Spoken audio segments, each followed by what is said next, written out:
znajomi przywieźli mi całą przyczepkę starych książek, które pozostały w mieszkaniu na warszawskiej Pradze po ich zmarłym tacie. I to jest książka wydana w Warszawie w 1947 roku. Wieża ciśnień murowana z 2 żelaznymi zbiornikami i pompownia umieszczona pod studniami wierconymi. Tam zwiedzałem m.in. starą lokomotywę chyba z fabryki Wiener Neustadt z lat 30. i m.in. tam też taki żuraw wodny stał, aczkolwiek wydaje mi się, że troszeczkę inny. Tutaj zaczyna się część techniczna, która może być interesująca nie tylko dla pasjonatów kolejnictwa. Elektryczny zespół pompowy głębinowy, też bardzo fajny schemat dla osób naprawiających tego rodzaju urządzenia. Bardzo dużo niemieckich urządzeń starych. No i dochodzimy do części trzeciej, kotły parowe i silniki. Silnik dwusuwowy Ursus. Tutaj mamy silnik pierścieniowy. Tutaj jest bardzo fajna sprężarka przenośna, czy przewoźna właściwie z kółeczkami. Dosyć szczegółowy opis tego rodzaju sprężarki przedwojennej jeszcze. Oczyszczanie rur bryłkami lodu. Tutaj właśnie taki przyrząd turbinowy, linowy, molch do czyszczenia łuków na rurach. Ron Zieliński, tak, słynne silniki elektryczne. Schafer i Budenberg, armatura Warszawa, Stocznia Gdańska, Szpotański i spółka Warszawa, słynna firma elektrotechniczna. Zajrzyjcie do przedwojennego wydania tej książki, które dostępne jest w Bibliotece Cyfrowej Politechniki Śląskiej. Link do tego wydania znajdziecie w opisie tego nagrania. Cześć, mam tutaj na moim stole rozłożony jeszcze na części odkurzacz Zelmer 208. W jednym z poprzednich odcinków oglądaliśmy demontaż, czyszczenie tego odkurzacza. Teraz będę chciał go złożyć, jeszcze raz przetestować ten silnik, złożyć to wszystko do kupy i zrobić ostateczny test tego odkurzacza. W międzyczasie, chyba w poprzednim odcinku, pokazywałem Wam też wykorzystanie tego oryginalnego wyłącznika czy łącznika od tego odkurzacza w bardzo podobnym modelu 200, w którym takiej części akurat mi brakowało. I tak jak powiedziałem, wszystko to zmontujemy, ale pomyślałem sobie, że pomiędzy tymi odcinkami o Zelmerach chciałbym troszeczkę zmienić tematykę, tym bardziej, że dosłownie kilka dni temu wpadła mi w ręce dosyć ciekawa książka, którą chciałbym tutaj w ramach cyklu prezentacji literatury technicznej, starej literatury technicznej Wam pokazać. W tym cyklu o literaturze oglądaliśmy tutaj już co najmniej 2 katalogi silników małej mocy. Oglądaliśmy jedną co najmniej książkę o domowych urządzeniach elektrycznych z lat 60. i oglądaliśmy też taki z początku lat 60. chyba bardzo, bardzo fajny katalog sprzętu sanitarnego. Nawiasem mówiąc, ten katalog wypożyczyłem niedawno na prezentację właśnie sprzętu kanalizacyjnego i sanitarnego w Muzeum Nowoczesności w Olsztynie, a tak naprawdę była to prezentacja poświęcona historii toalet, historii ustępów, wbrew pozorom bardzo ważny i wcale nie taki śmieszny temat, jak mogłoby się wydawać. Ten katalog jeszcze znajduje się w Muzeum Nowoczesności w Olsztynie, ale z tym katalogiem wiąże się właśnie książka, która niedawno wpadła mi w ręce, książka Aleksandra Lucińskiego Wodociągi kolejowe. To jest pozycja książkowa, która może być interesująca oczywiście dla pasjonatów kolejnictwa, historii kolejnictwa czy techniki kolejowej, ale wbrew pozorom jest to też książka, która może zaciekawić po prostu pasjonatów starego sprzętu, bo jest tutaj mnóstwo różnych fajnych urządzeń, takich jak jakieś kompresory i sprężarki przenośne, jak pompy wody, jak silniki elektryczne są tutaj też omówione. Sporo różnego rodzaju fajnego sprzętu. Myślę, że taka książka może być interesująca, tak jak powiedziałem, nie tylko dla pasjonatów kolejnictwa, ale na przykład też dla modelarzy, dla osób, które próbują jakoś zrekonstruować, nie wiem, właśnie zabytki kolejowe, ale też, tak jak powiedziałem, dla tych, którzy interesują się wszelkiego rodzaju starym sprzętem, a mnie akurat historia kolejnictwa też interesuje i myślę, że tutaj na tym kanale coraz częściej będą się pojawiały też filmiki związane właśnie z jakimś starym sprzętem wykorzystywanym w szerokim kontekście kolejowym.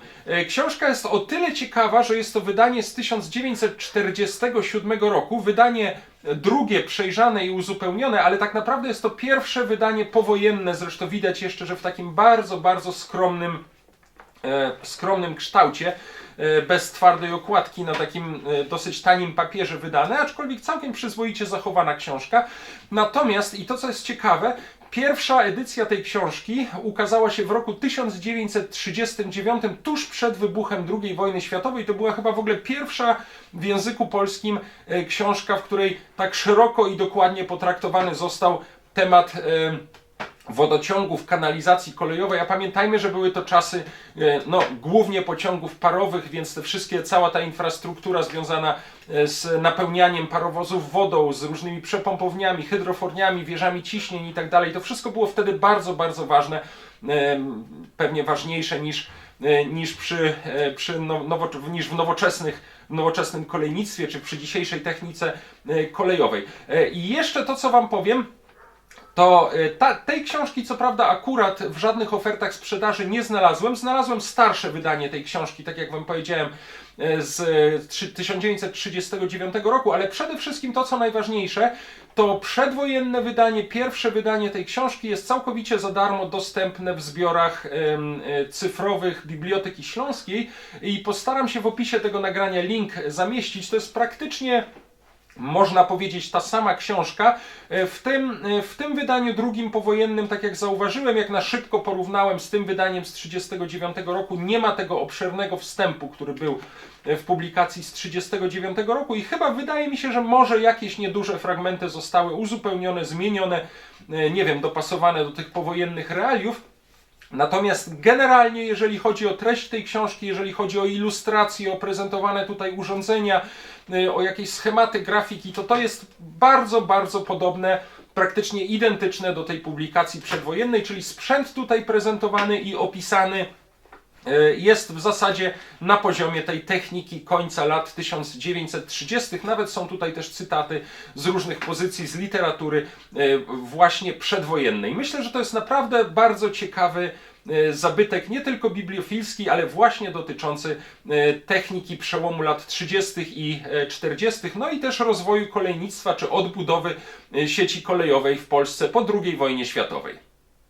Odkurzacz Zelmer 208 na razie sprzątnąłem z blatu, ale obiecuję, że w następnym odcinku do niego wrócimy, zmontujemy, przetestujemy. Natomiast zostawiłem sobie tutaj na stole tylko tę książkę, sprzątnąłem też trochę na blacie, bo tutaj było jednak dosyć brudno. Tego rodzaju stare publikacje, przepraszam, najbardziej lubię przeglądać w takich rękawiczkach, żeby ich tutaj, nie wiem, jakoś nie poplamić, nie wybrudzić, ale trochę się boję, pozwólcie, że zrobię próbę. Trochę się boję, że w tych rękawiczkach jednak trudno jest przerzucać, trochę trudno jest przerzucać pojedyncze strony. No gdzieś w archiwach, jak nie ma wyjścia, to ja to robię, ale wolałbym tutaj jednak chyba te rękawiczki zdjąć. Postarałem się dzisiaj niczego nie remontować, domyć jakoś w miarę ręce, więc mam nadzieję, że tej książki nie poplamię, bo jest to jednak też jakiś bibliofilski zabytek. Tak sobie teraz myślę tylko technicznie, jak to rozwiązać, bo jeżeli będę książkę przeglądał w ten sposób, a sam jej jeszcze nie znam, to będziecie ją widzieć do góry nogami. Ja oczywiście co jakiś czas jakieś skany tutaj wyświetlę. Jeżeli będę ją Wam tak pokazywał, to sam będę ją dosyć kiepsko widział. Dlatego spróbuję to rozwiązać trochę inaczej. Nie będę dzisiaj korzystał z kamery, która stoi naprzeciwko mnie, tak jak teraz, tylko spróbuję sobie tutaj postawić na małym statywie telefon. Tutaj będę miał książkę i będziemy po prostu widzieć to samo. Zaraz spróbuję zobaczyć, jak to będzie działało. Powiem Wam jeszcze króciutko, skąd mam tę książkę. Powiedziałem, że wpadła mi w ręce niedawno, ale tak naprawdę to ona leży już u mnie w piwnicy chyba ze 2 lata. Kilka lat temu znajomi przywieźli mi całą przyczepkę starych książek, które pozostały w mieszkaniu na warszawskiej Pradze po ich zmarłym tacie. I okazało się, że wśród tych książek jest bardzo dużo publikacji technicznych. Ja będę z tego zbioru co jakiś czas tutaj jakieś publikacje techniczne pokazywał, bo jest tam naprawdę dużo fajnych rzeczy o spawaniu acetylenowym, o kolejowych książek jest tam dosyć dużo, o różnego rodzaju maszynach. No, człowiek, który miał tą bibliotekę, był naprawdę miał bardzo szerokie techniczne i nie tylko techniczne zainteresowania. Ja sobie sporo pozycji z tej biblioteczki zostawiłem, część rozdałem. No i między innymi była tam właśnie ta książka Wodociągi kolejowe, która leżała u mnie już prawie 2 lata, czy ponad 2 lata. A tak naprawdę chyba dopiero wczoraj czy przedwczoraj, jak grzebałem w kolejnej partii tych książek, bo ich jest całkiem dużo, to wygrzebałem tę książkę o wodociągach kolejowych i na początku potraktowałem je z pewną rezerwą, ale jak zacząłem ją przeglądać, jak zobaczyłem te ilustracje, jak zobaczyłem te plansze, które tutaj są zawarte w tej książce, wszystko dokładnie tak jak w wydaniu jak w wydaniu przedwojennym, to stwierdziłem, że jest to naprawdę bardzo ciekawa publikacja i pomyślałem sobie, że warto ją przynajmniej ogólnie tutaj na kanale pokazać. Pokażę Wam, co w tej książce się znajduje, a jeżeli jakiś szczególny rozdział Was, czy jakaś tematyka, czy jakieś urządzenia tutaj pokazane zainteresują Was szczególnie, to wtedy zrobię oddzielne nagranie o jakimś konkretnym rozdziale. Tutaj na przykład jest też rozdział o czyszczeniu wodociągów i kanalizacji przy pomocy różnych urządzeń i różnych sposobów czyszczenia i to akurat może być ciekawe też dla osób, które nie wiem, mają właśnie jakąś starą kanalizację w domach i szukają sposobu na jej przeczyszczenie. Także no, mnóstwo zastosowań tej publikacji. Tu sobie zrobiłem jeszcze małą ściągawkę. Powiedziałem Wam już, że jest to pierwsze powojenne wydanie z 1947 roku, że było wydanie z 1939 roku, że można je obejrzeć w całości w Bibliotece Cyfrowej Politechniki Śląskiej i że link zamieszczę w opisie tego nagrania, także możecie sobie dokładnie, praktycznie całą tę książkę w jej wydaniu przedwojennym tam obejrzeć. Jedyne co, no to nie będzie się zgadzała numeracja stron, bo tamta książka ma jeszcze taki dosyć obszerny wstęp, w którym nawiasem mówiąc mowa jest o odbudowie sieci kolejowej, czy w ogóle łączeniu sieci kolejowej po 1918 roku, czyli po okresie zaborów. Jeżeli chodzi o autora Aleksandra Lucińskiego, to tylko znalazłem dostępne w internecie inne jego książki na tematy hydrauliczne, kanalizacyjne. Jest książka Kanalizacja z 59 roku, książka Hydraulika też z 59-64 roku. Jest książka Wodociągi też z 59 i 65 roku. No, czyli autor, który wyraźnie specjalizował się w tematyce hydraulicznej, kanalizacyjnej, wodociągowej i opublikował szereg takich bardzo ciekawych poradników, publikacji gdzieś właśnie na przełomie lat 40., 50. i 60. Przyznaję, że bardzo mnie to zainteresowało i postaram się te pozostałe pozycje też znaleźć i myślę, że gdzieś tam kiedyś w jakichś odcinkach na kanale tutaj się pojawią. Dobra, ale dzisiaj, żeby nie przedłużać, zajmujemy się tą książką Aleksandra Lucińskiego, Wodociągi kolejowe, wydanie drugie, przejrzane i uzupełnione. To jest pozycja numer 2 wydawnictwa technicznego czy wydawnictw technicznych Ministerstwa Komunikacji, zresztą tak samo jak wydanie przedwojenne i to jest książka wydana w Warszawie w 1947 roku. Druk Zakłady Graficzne Państwowych Zakładów Wydawnictw Szkolnych w Bydgoszczy. Z tego co pamiętam, to wydanie przedwojenne również było drukowane w Bydgoszczy. Myślę, że udało mi się telefon na statywie dosyć fajnie ustawić. Jeżeli nie będę tylko trącał statywu, to powinno to całkiem dobrze zagrać. Pierwsza część tej książki, która obejmuje około 60 stron, to jest taka ogólna część o różnych elementach infrastruktury wodociągowej, kolejowej, takich jak właśnie stacje wodne, jakieś ujęcia wody, przepompownie i tak dalej. Typowy wodociąg kolejowy i jego główne części składowe. Tutaj są ujęcia wody. Pozwólcie, że ja będę to tak dosyć po łebkach przeglądał, ale tak jak powiedziałem, wszystko to znajdziecie w dostępnej w internecie cyfrowej części tej książki. Tu jest na przykład schemat, bardzo ładna rycina przedstawiająca ujęcie wody z rzeki, ujęcie nowszego typu. Wtedy pod koniec lat 30., kiedy ta książka powstawała. Dosyć ciekawą rzeczą, tutaj są różne przewody ssawne.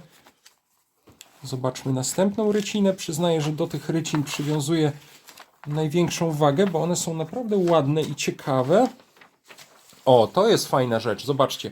Cały schemat budynka pompowni z mieszkaniem dla maszynistów.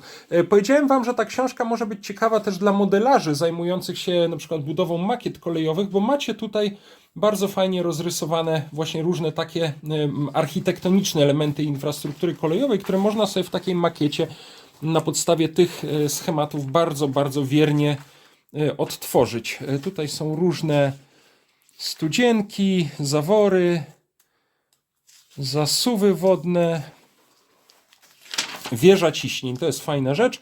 2 zdjęcia, typowe wieże ciśnień budowane na polskich kolejach państwowych w miejsce zburzonych lub prowizorycznych. To są prawdopodobnie jeszcze zdjęcia z okresu międzywojennego, czyli budowane po I wojnie światowej, w czasie odtwarzania, czy w ogóle budowania sieci kolejowej w niepodległej Polsce. Kolejny bardzo fajny rysunek techniczny.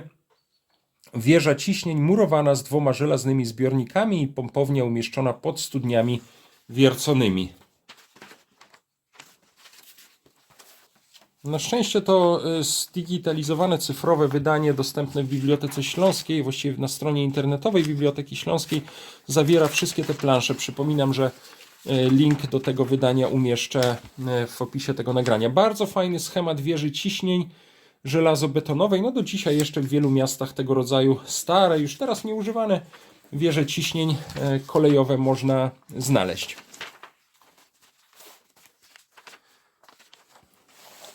Tablica schemat urządzeń wodociągu pneumatycznego hydroforni. No tu mamy zaraz jakąś następną dużą tablicę. Zobaczmy. Troszkę się tutaj wręcz nie mieszczę na moim stole z tą książką.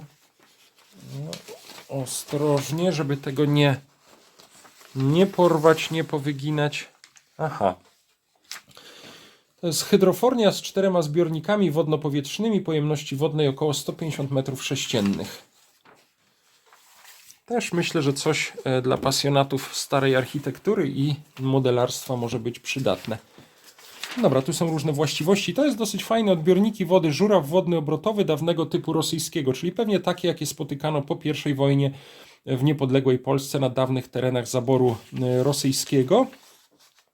Głowica żurawia wodnego obrotowego typu niemieckiego, głowica żurawia wodnego dawnego typu austriackiego. Nawiasem mówiąc, pokażę Wam zdjęcie z wakacji. Byłem w takiej austriackiej miejscowości Reichenau i tam zwiedzałem m.in. starą lokomotywę chyba z fabryki Wiener Neustadt z lat 30. i m.in. tam też taki żuraw wodny stał, aczkolwiek wydaje mi się, że troszeczkę inny. Pokażę Wam tutaj zdjęcia, może nawet jakieś króciutkie nagranie filmowe. Głowica żurawia wodnego nieobrotowego typu Spitznera.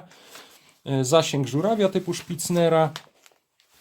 Zobaczmy, co jest na tej planszy. Aha, to jest studzienka żurawiowa typu niemieckiego. Pokazany jest zawór hydranta, hydrant niezamarzający. No tak, to są różne hydranty. To jest dosyć fajne. Schemat z takim zarysem pociągu. Żuraw wodny typu niemieckiego z dwudzielnym ramieniem i z pompą odśrodkową na przewodzie rozprowadzającym, zwiększającą ciśnienie wody, a więc i wydajność żurawia. No i tutaj mamy drugą część tej książki, to są pompy. I to jest, tutaj zaczyna się część techniczna, która może być interesująca nie tylko dla pasjonatów kolejnictwa, ale też właśnie techniki starych pomp. Tutaj są opisane zasady działania, pompy, ssanie, tłoczenie, no i różne przykłady. Pompa Worthingtona ze schematami, rozrząd i tak dalej. Tutaj jest szczegółowa obsługa takiej pompy. Pompa odśrodkowa, zasada działania, schematy. Myślę, że jak ktoś reperuje stare pompy, pompa odśrodkowa 3-stopniowa, to może być to naprawdę ciekawe. Przypominam, że tu na kanale oglądaliśmy już niedawno film, czy kilka filmów o takiej no niedużej ogrodowej radzieckiej pompie Kama 5. Mam ją tutaj w warsztacie.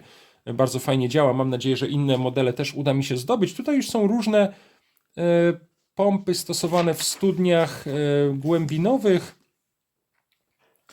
Zespół pompowy, elektryczny, zespół pompowy głębinowy, też bardzo fajny schemat dla osób naprawiających tego rodzaju urządzenia.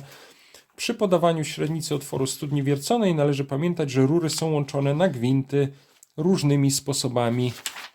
No tutaj są tam wydajność pomp, pompy eżektorowe, czyli tak zwane urządzenia do głębokiego ssania. Pompa powietrzna, aha, to jest rysunek pompy zasilającej systemu Worthingtona typu nurnikowego wysokiego ciśnienia. Pompa powietrzna, mamut ze schematem. Pompa żerdzinowa. Pompa nurnikowa lub tłokowa korbowa do ruchu transmisyjnego. Tutaj są jeszcze różne rodzaje pomp. Pompa trzycylindrowa stojąca. Bardzo fajny rozdział o pompach wykorzystywanych właśnie w takich wodociągach kolejowych. Tętniki, pulsometry, tutaj z zaznaczoną lokomotywą. Tętnik typu Kertinga, tętnik typu Neuhausa, bardzo dużo niemieckich urządzeń starych. No i dochodzimy do części trzeciej, kotły parowe i silniki. No, urządzenia parowe to jest oddzielny, wielki temat historii techniki. Jeżeli tu kogoś takie parowe urządzenia interesują, to ten rozdział też będzie na pewno ciekawy. Kocioł systemu La Chapelle. Kocioł lokomobilowy, taki poziomy. Kotły płomienno-rurowe. kocioł typu Steinmüllera, paliwo i jego spalanie. Na odparowanie, czyli na zużycie paliwa, wpływa w znacznym stopniu woda, niewłaściwe regulowanie, umiejętna obsługa paleniska, ogólne pojęcie o sprzęcie kotła, czyli jest tutaj opis cały kotłów parowych. Zobaczmy tę rycinę. OK. Przenośne urządzenia przyrządów zasilających do kotła parowego stojącego. Tak, to ten rozdział dla pasjonatów techniki, dawnej techniki parowej też jest ciekawy. Tutaj wskazówki dotyczące obsługi kotłów, dosyć ciekawy opis rozpalania, obsługi, ukończenia pracy kotła w razie pożaru kotłowni, usunąć paliwo, wypuścić parę, w ostateczności przed opuszczeniem kotłowni wypuścić wodę z kotła. Przykład obliczenia wielkości kotła parowego. Rozdział drugi maszyny parowe, rodzaje maszyn parowych, opis działania maszyn parowych, czyli do różnych zastosowań, nie tylko rozdział, rozrząd pary, nie tylko do zastosowań kolejowych. No to jak widzicie, tak bardzo po łebkach przeglądam regulatory, przenoszenie ruchu z maszyny na pompy, przekładnia, ale jeżeli Was coś zainteresuje, to koniecznie zajrzyjcie do tego cyfrowego wydania dostępnego w internecie. Opis charakterystycznych części silników. Aha, to już są, przepraszam, doszliśmy za daleko. Rozdział trzeci, silniki spalinowe, motory. To jest coś, co już może nas tutaj zainteresować. Rodzaje silników spalinowych, nagłym spalaniu, stopniowym spalaniu, silniki diesla, czterotaktowe, dwutaktowe, inaczej zwane dwusuwowe. Według rodzaju paliwa odróżniamy gazowe, na paliwo płynne, według konstrukcji poziome, pionowe, według sposobu ustawienia odróżniamy stałe, przewoźne, ustawione na podwoziach, działanie czterosuwu, działanie dwusuwu, opis charakterystycznych części silników, karburator, zbiornik wody, mieszanka z paliw, tłumiki, regulator. Też dosyć ciekawa rzecz. No i tutaj przykłady różnych silników, dwusuw Perkun poziomy, dwusuw Perkun pionowy, silnik dwusuwowy Ursus, dokładny opis działania silników, zaburzenia w pracy silnika, ich przyczyny i środki zaradcze, schemat pracy silnika spalinowego dwusuwowego,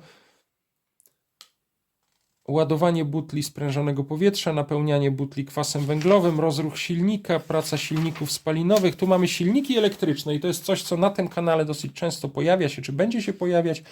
Rodzaje silników, silniki prądu stałego, silniki, tutaj silniki bocznikowe, silniki szeregowe, silniki prądu zmiennego trójfazowego, zwłaszcza silniki trójfazowe specjalnej konstrukcji, tak zwane krótko zwarte, tak jak na rysunku 95, nie wymagają żadnego opornika rozruchowego i są pod względem prostoty konstrukcji oraz łatwości obsługi niedoścignione. Konstrukcja ta jednak bywa stosowana tylko przy nieznacznej mocy oraz ma tę wadę, iż regulowanie szybkości obrotowej silnika jest tu niemożliwe. Włącza się je za pomocą przełącznika z gwiazdy w trójkąt dla zmniejszenia uderzenia prądu.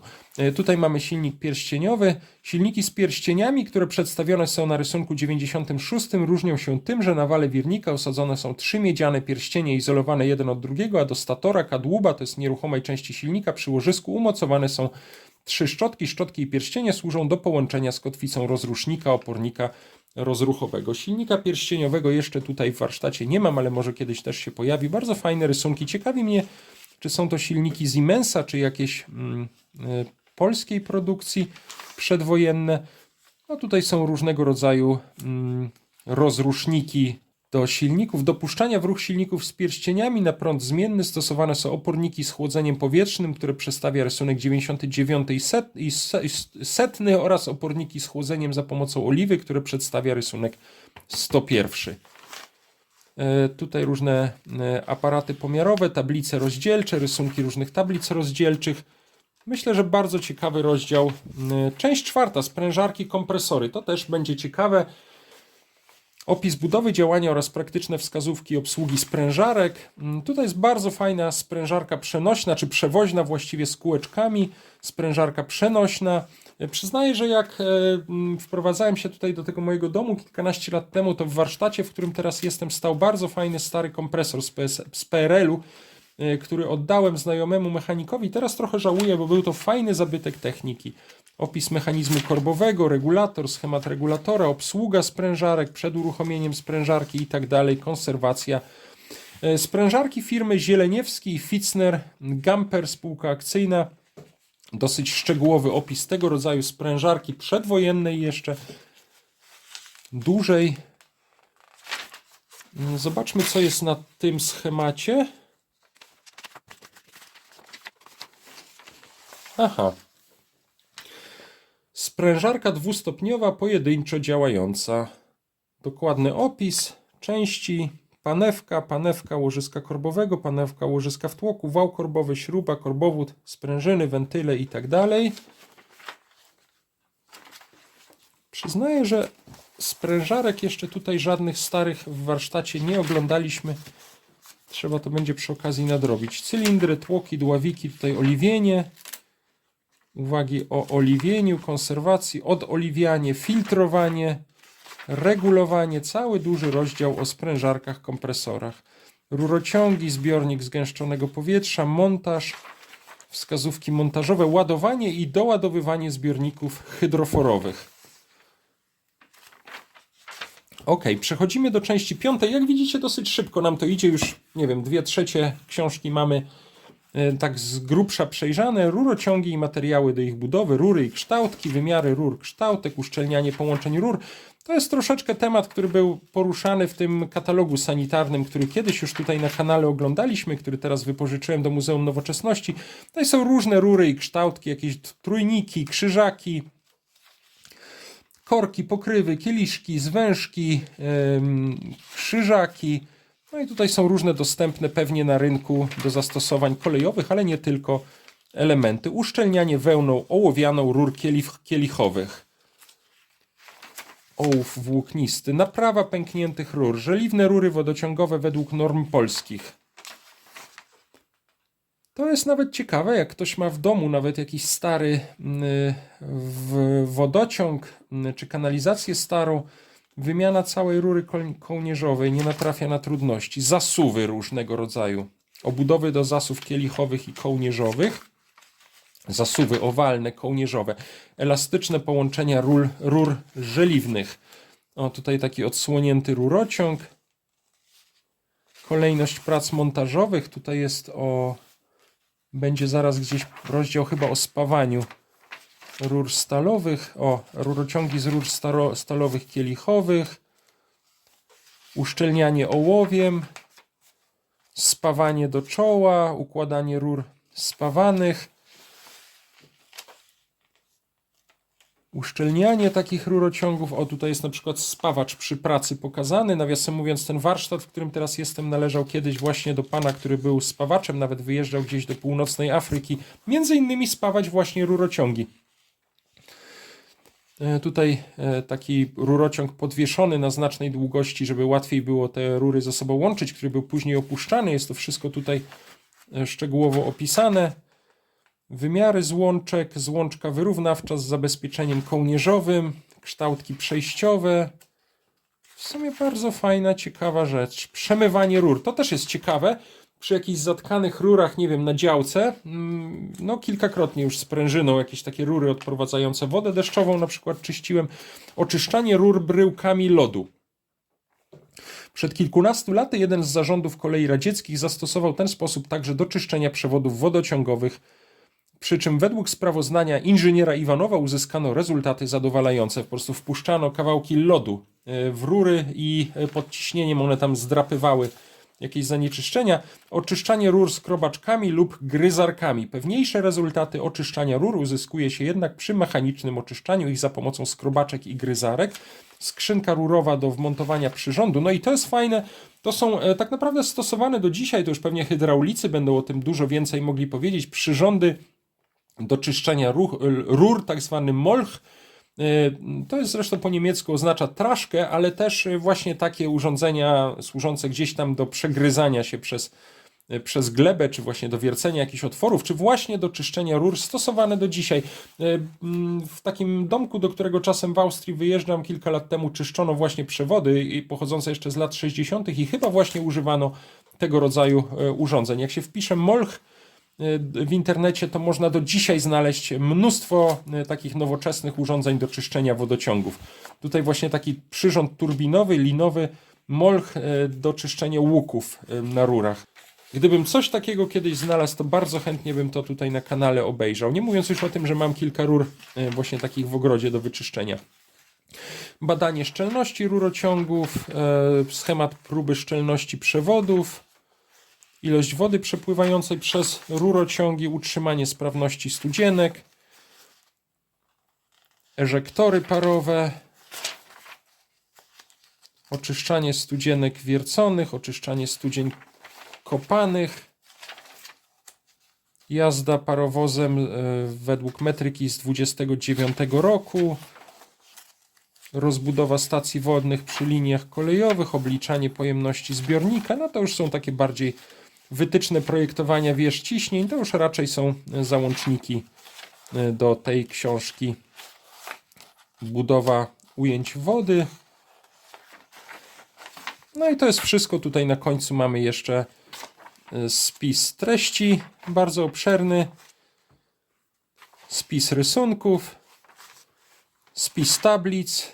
Tutaj mamy, to też może zaciekawić wiele osób, źródła, czyli inne publikacje na ten temat i zwróćcie uwagę, że w większości są to publikacje z roku 1912, 30, 37, 36, 38, czyli wszystko przedwojenne publikacje, to jest po prostu lista literatury wykorzystane jeszcze przy pierwszej publikacji tej książki. Bardzo ciekawe są tutaj wymienione katalogi firm, które oferowały sprzęt, między innymi prezentowany w tej książce. To jest nawet fajne. Ekonom, Łódzka Fabryka Motorów, Hydrofor, Warszawa, Łempicki i Spółka, Warszawa, Polskie Towarzystwo Budowy Pomp, Perkun, Towarzystwo Fabryki Motorów, Ron Zieliński, tak, słynne silniki elektryczne, Schafer i Budenberg, Armatura, Warszawa, Stocznia Gdańska, Szpotański i Spółka, Warszawa, słynna firma elektrotechniczna, Ursus, Warszawa, Węgierska Górka, odlewnia rur i żelaza, Wspólnota Interesów Górniczo-Hutniczych, Wiepofana, Spółka Akcyjna Poznań, Zieleniewski, Fitzner Gamper, Sosnowiec, Zakłady Ostrowieckie, Warszawa i wiele innych. Czasopisma, Inżynier Kolejowy, Gaz, Woda, Technika Sanitarna, Technik, Poradnik Praktyczny dla Pracowników Kolei. To jest właściwie wszystko, co w tej, moim zdaniem, bardzo ciekawej książce mogliśmy dzisiaj zobaczyć. A jeszcze raz to powtarzam, jeżeli Was cokolwiek stąd zainteresowało, zajrzyjcie do przedwojennego wydania tej książki, które dostępne jest w Bibliotece Cyfrowej Politechniki Śląskiej. Link do tego wydania znajdziecie w opisie tego nagrania. Bardzo Wam za ten niedługi przegląd tej książki Wodociągi kolejowe z 1947 roku. To jest, przypominam, pierwsze powojenne wydanie, a tak naprawdę drugie wydanie tej książki, bo pierwsze ukazało się w roku 1939 i możecie je zobaczyć za darmo w internecie w Bibliotece Cyfrowej Politechniki Śląskiej. Zajrzyjcie do opisu tego nagrania, tam będzie link do tej książki. To jest praktycznie dokładnie ta sama treść. Różni się numeracją stron tej książki, którą dzisiaj oglądaliśmy, i w tym przedwojennym wydaniu jest jeszcze dosyć fajny wstęp, którego tutaj nie ma. Bardzo się cieszę, bo myślę, że w tej książce znaleźliśmy trochę ciekawych urządzeń, ciekawych nie tylko dla pasjonatów kolejnictwa, chociaż tak jak powiedziałem, dla wszystkich, którzy interesują się historią kolei, architekturą kolejową, modelarstwem kolejowym, na pewno coś ciekawego się tutaj znajdzie. Widzieliście, że były tutaj na przykład bardzo szczegółowe plany jakichś wież ciśnień kolejowych, przepompowni, hydroforowni, które na takiej makiecie kolejowej można sobie z takiego schematu bardzo fajnie odtworzyć, ale jest tutaj też trochę ciekawych rzeczy w ogóle dla pasjonatów starego sprzętu, starych silników, bo oglądaliśmy tutaj w tej książce trochę o silnikach spalinowych, o silnikach elektrycznych, starych pomp, bo jednak było tutaj kilka różnych rodzajów pomp. Ciekawy jest ten spis starych przedwojennych katalogów różnego rodzaju sprzętu, także myślę, że tego rodzaju urządzenia będą się tutaj na kanale jeszcze pojawiały. Na pewno będę chciał Wam pokazać kilka filmików, które zrobiłem podczas wakacji, kiedy zwiedzałem takie stare zabytki kolejnictwa, chociaż akurat nie związane z wodociągami, tylko na przykład z wiaduktami, z budową wiaduktów, tuneli, nawet gdzieś w taki stary tunel wlazłem. Pokażę Wam kilka nagrań tutaj na kanale, bo porządkuję sobie akurat te nagrania z wakacji i myślę, że też podczas odwiedzin w jakichś muzeach kolejowych kilka z urządzeń, które w tej książce są opisane, spróbujemy sobie znaleźć i zobaczyć. Ale to wszystko na przyszłość. Na razie bardzo Wam jeszcze raz za ten przegląd książki Aleksandra Lucińskiego Wodociągi kolejowe dziękuję, a ja teraz biorę się z powrotem za zmontowanie tego polskiego odkurzacza Zelmer 208 z 1987 roku. No i zobaczymy w następnym odcinku, jak to się uda i czy ten odkurzacz po zmontowaniu będzie działał. Dzięki, cześć, do zobaczenia.